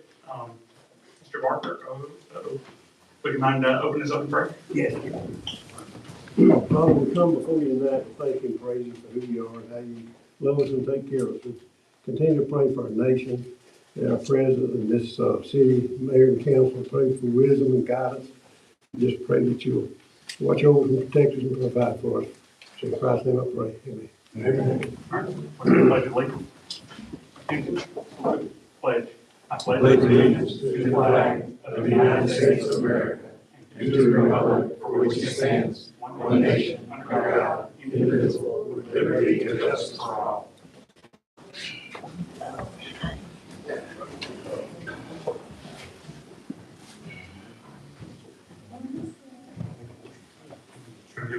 Go ahead and do the roll call vote. Councilperson Chapman. Councilperson Bell. Present. Councilperson McIntyre. Here. Councilperson Davis. Here. Mayor Pro Tem Rain. Here. Mayor Torrezi. Here. All right, thank you. The quorum has been confirmed, so we're going to move right along into the adoption of the consent agenda. So council, before you got the consent agenda, and we discussed these items during the work session. So we have the approval of the council meetings, the adoption of the employee handbook, the policy about managing city information, and the back buddies we're going to table, and the Springville High School donation for $600, and the regular meeting rescheduling for recognized holidays to the following Monday. I'm looking for a motion to accept the consent agenda with those. Make a motion. Mayor Pro Tem Ray made a motion, Councilman Samantha Davis seconds. Go roll call vote. Let's go. District 2, Marquise Bell. Roll call vote. Oh. On the consent agenda. Okay. Terry, District 3. Okay. Samantha Davis, District 4. And Mayor Pro Tem Ray. Yes. And Mayor is yes. All right, moving right along. So again, all ordinances and resolutions that we're going to hear about tonight are just presented for the first presentation only.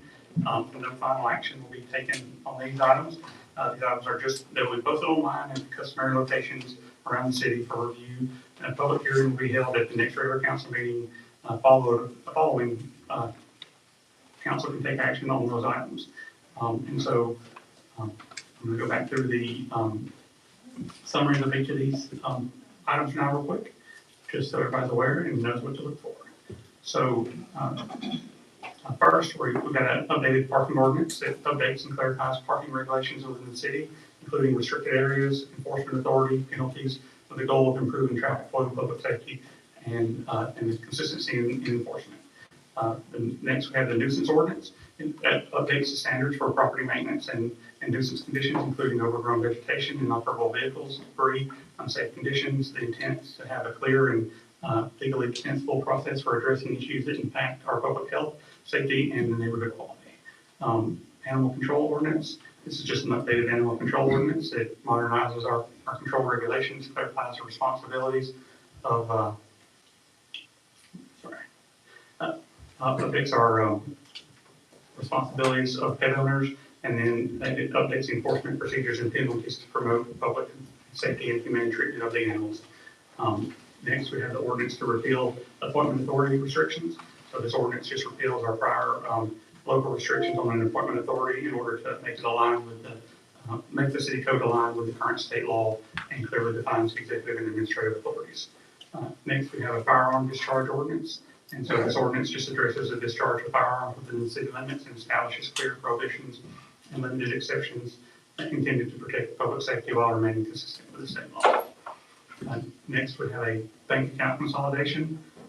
And so this ordinance is about reducing the number of accounts that we use as a city, but also taking our money that's sitting stagnant and putting it into an interest-bearing account. We've had millions of dollars just sitting for at least 5 years that I can tell with paying zero interest. And so that's untold amount of money that we could have been putting our money to work. And so we need to move to good stewardship. So this is what this is about. And then following that, and in line with that, is a general ledger accounting restructure resolution. And this resolution restructures our general ledger and to better reflect our current operations, improve financial reporting accuracy, and to allow for clearer tracking of budgeted items versus actual expenditures. This is how we can go from knowing that we have a budget to seeing where we are on that budget. And following right along with that, we have the annual budget ordinance. So this ordinance just formally adopts the city's annual operating budget process, establishing appropriations and spending authority for the fiscal year, and follows following the best practices recommended by the Alabama League of Municipalities. And the final ordinance is residential rental registration and inspection ordinance and related code updates. This is a pretty big one, but this ordinance establishes a residential rental registration and inspection program, along with the related code updates to promote safe and habitable rental housing. And the ordinance is structured to be consistent with state law and federal laws and comparable to the programs used by nearby municipalities. And a lot of it was pulled from very similar ordinances in some of our neighboring cities.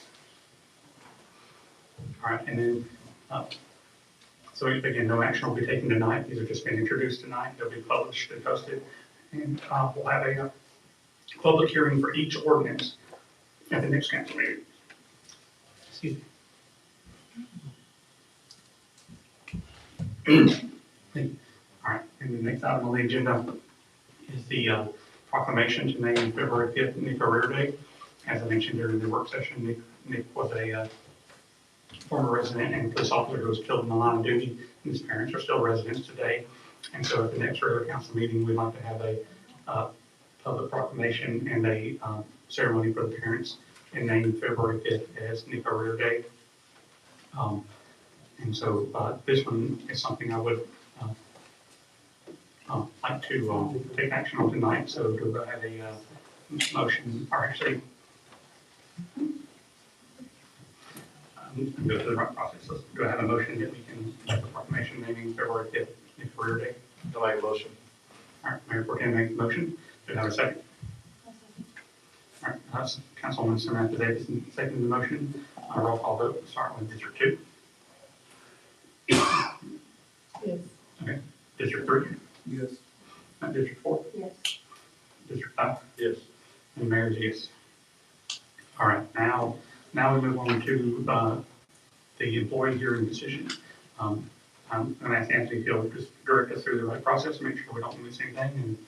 And you've instructed us of the options, but would you like to repeat those first? So the options are to uphold, modify, or overturn the discipline. All right. So I'm looking for a motion from someone on council, and I have to abstain for one of those three options. I'll make the motion, we take the advice of our city attorney. All right, Mayor Pro Tem makes the motion that we uphold the determination. Do we have a second? I think Mayor, a recusal would be more appropriate. Oh, yes, I'm recusing myself, thank you. All right, Councilwoman Samantha Davis seconds the motion, and we'll call for a roll call vote, and so District 2.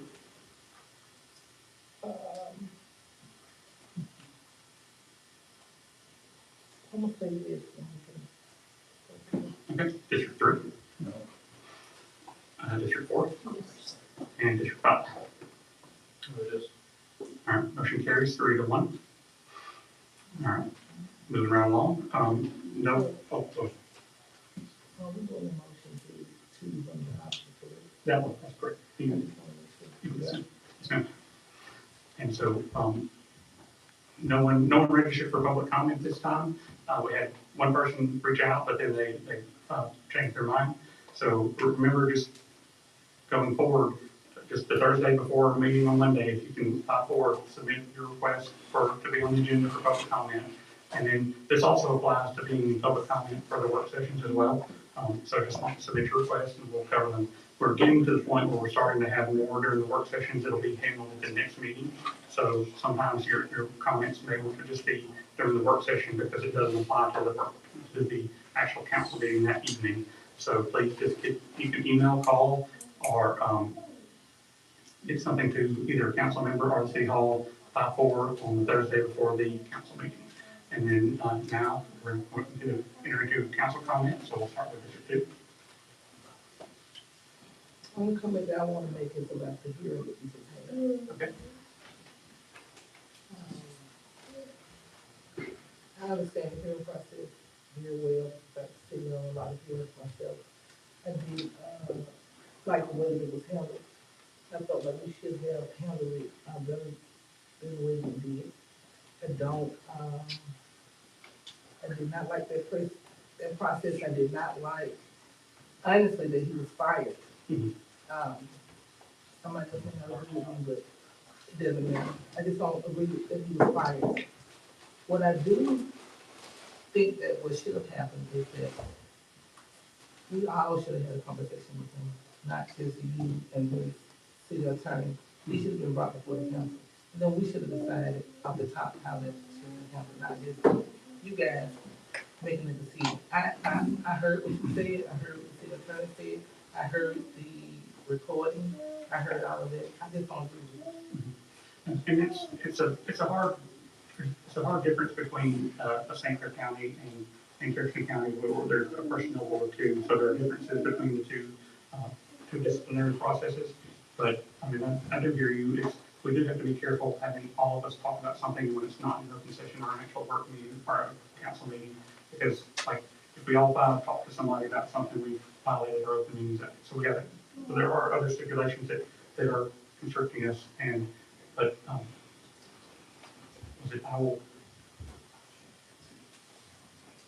the situation, I mean, it's new to me as anybody. But it's not new to me. Oh. So what I'm saying is I don't agree with him being fired. I understand. That should have been, he should have been given another option. Mhm. He should have not been fired. Okay. That's my opinion. I can't say that anybody else. But I don't agree with him being fired. Okay. Now, had he been reprimanded? Maybe yes. But he is entitled to his opinion. And he was entitled to stand and say what he's going to say. We are not in an area where we don't get to say what we're going to say. I understand the state of Alabama didn't get what to say. But he had a right to stand there and say how he felt. He had a right to say that I felt like he was lying. That's his opinion. That's his truth. And your truth is your truth. And my truth is my truth. But that was his truth. Mhm. And so that's how he felt. Now, someone told him that he was the assistant, then he's going off what someone said to him. And if he has proof that someone showed him that, then we need to look at it. Now, I don't agree with copies. I would rather see it on his laptop. I would, but I just don't agree with the decision that was made. I thought it was harsh. I felt like there was feelings involved, and it's just, that's my opinion. I feel like anything that we do as a council, any appointed positions or anything, or whatever it may be, we need to have facts. It needs to be in black and white. It needs to be digital. It needs to be paper. It needs to be what we can see, what we obviously. I don't agree with one or two people making a decision. I don't agree with that. I don't agree, and I haven't agreed when I have talked about this behind closed doors. So a lot of decisions that have been made, I just don't agree with it. Okay. When it comes to firing people, I understand the point of view. Everybody may understand the point of view. And I know that you have that, where you can appoint someone and we have to agree with it. But I still feel like the way things are being handled when it comes to some of the employment, I don't agree. I mean, I will say, like, you don't have to agree with the appointment. that's one thing that every council person is entitled to their opinion, their thoughts and their everything as well. So, and that's why most of the appointments, I make sure to like, we all have a decision, we can go through the process together for the appointments. This in and of itself was a different matter altogether, but I can't say too much, about that. But I hear you, and we'll, we just gotta tread that line of discussing stuff in a proper. We're trading that line real thin, Yeah, real thin. yeah, but like, I mean, it's so thin that if we move, we're gonna follow. We're trading that line real thin. and the council has to, like, anything that we decide on and deliberate on has to be done either in a work session or a public meeting, so that's the main thing. All right, anything else? No, I'm done.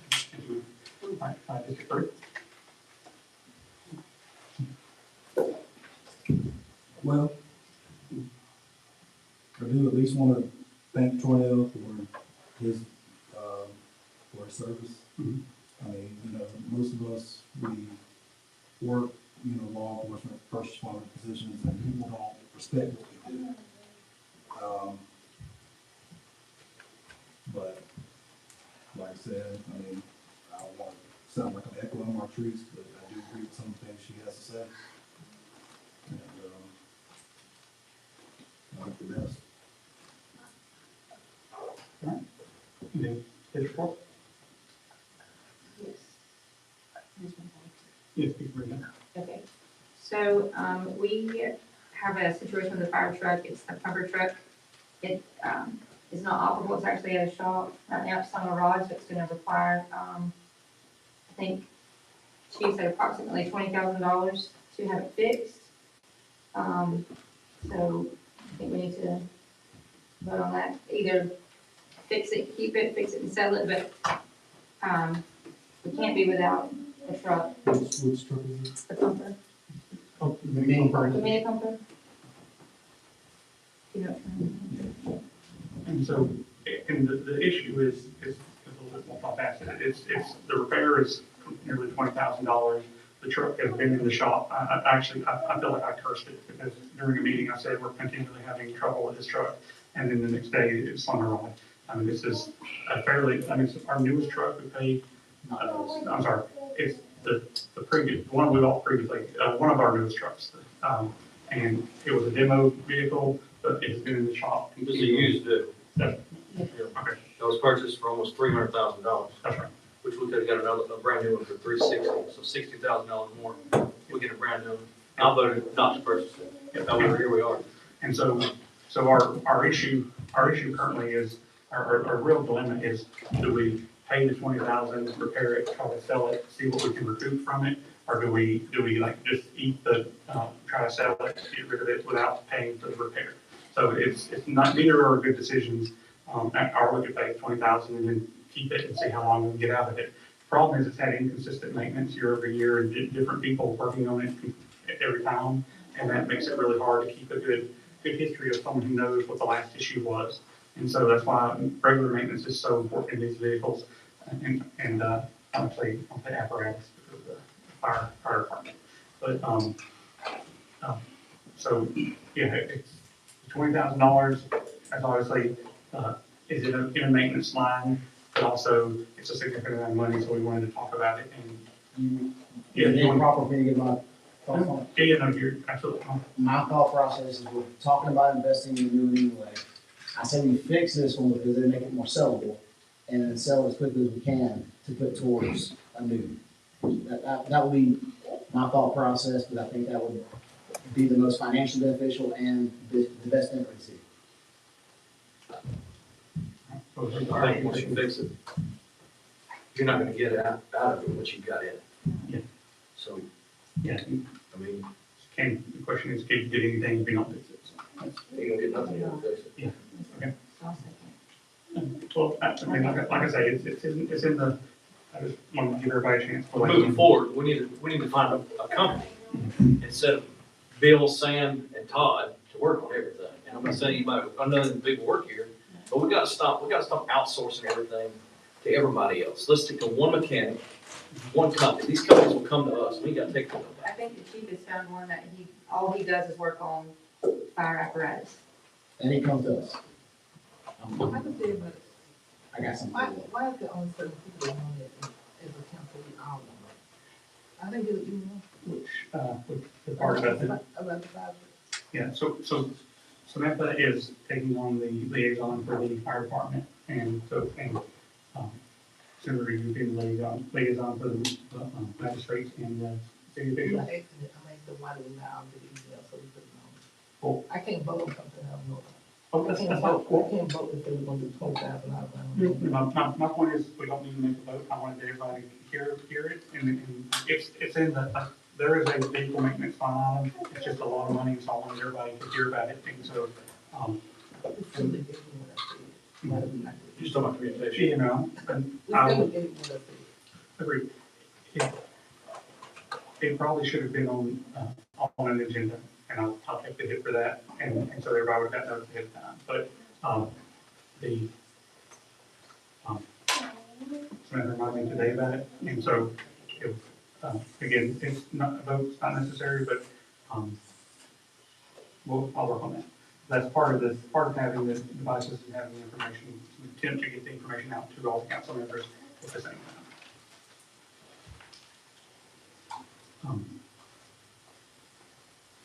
Any other, here you go. Any other concerns or? All right. Anyone have anything, please? All right. Mayor Perkins? Yeah, you said it reminds you about, some iPad or something. Oh, yeah, no, we discussed it during the session, and I'll present options to the council members and see what y'all think. So surplus of vehicles, we just, or whatever, like what the VIN numbers of the vehicles. Okay. So followed up with the VIN numbers of the police vehicles today, and then Brett got the VIN number of the fire truck today. He also found some plans with it, and he said if we want to list some gov deals or sell it, we can choose to do that. So so I believe Chief Walton is ready to list the police vehicles on the gov deals. Do you want to handle the motion to handle the fire truck differently, or? We can put it all in gov deals. Okay. I think we put it all in gov deals and get rid of it. Okay, and so, all the police and, Put in the eyesore fire truck that's blocking the drive there. okay, all right. Well, so motion to list, follow-up motion to the last council meeting to surplus vehicles. A motion to, list them on the bill. We have a part by Mayor Perkins, we have a second. Councilwoman Senator Davis is seconds the motion. Roll call, Marcus, or District 2? Yes. District 3? Yes. District 4? Yes. District 5? Yes. And Mayor yes. All right. With that, I got one more. sorry. Tonight was just, it's another eye-opening moment of once again, we're seeing that we have money that's been paid out. Mhm. It's not accounted for. Uh-huh. And it's a continuous motion since November that we continue to see this and we're all, it's like we're shocked and we're unaware. So tonight, moving forward, I want us as a whole to fix the surprises that we keep experiencing and keep talking about. So tonight, I'll make a motion that the city hires an outside entity to conduct a forensic audit for both the city and the court system. So we can get all the surprises out of the way. This administration right here can see what's been done in the past. Somebody else can come in and uncover it all. And it clears all of us moving forward. We shouldn't be surprised every time by continuous payouts of this and that. You know, this is going to show everything. So tonight, I'll make a motion that we hire an outside entity to conduct a forensic audit of the city and the city's court system. How long back do we want to do? We'll go up to 5 years. I'd like to go back up to 5 years. All right, Mayor Pro Tem has made a motion to perform the forensic audit. Do I have a second? Councilwoman Smith Davis seconds the motion. All right, roll call vote. District 2. I'm gonna only vote if we all want to, have an input on who hired you. So we include that in my motion that we get quotes from a minimum of 3 companies and come back with those quotes.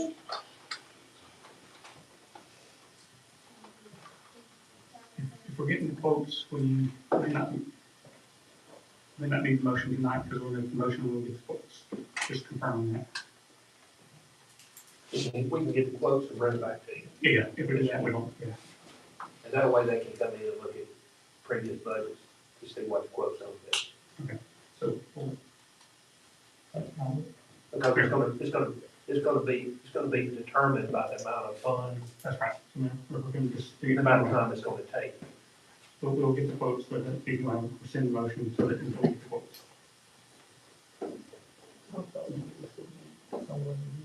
Yeah, and no company, nobody knows. No, nothing about. Some outside entity. So I'll make a motion that we seek quotes and then bring it back to the next council meeting about hiring a company for a forensic audit of both the court system and the city. Okay, for a second. Councilman Smith Davis seconds. Roll call, District 2. Yes. District 3. District 4. Okay. And District 5. Yes. And Mayor yes. One more thing.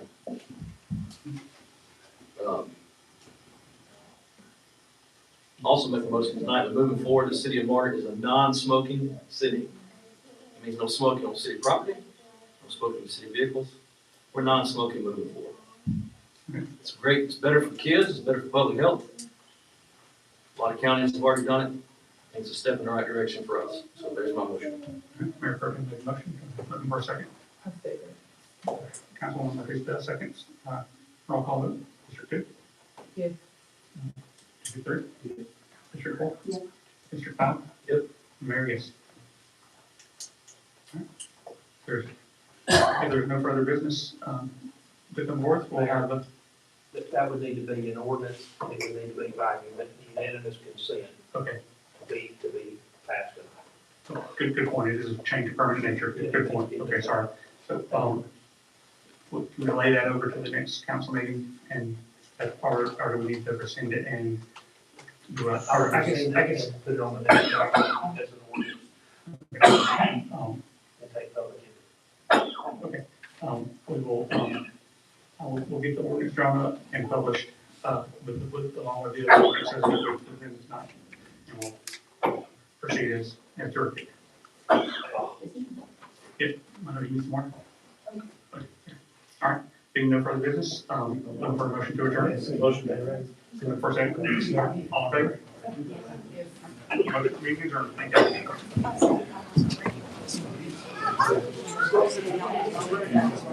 you.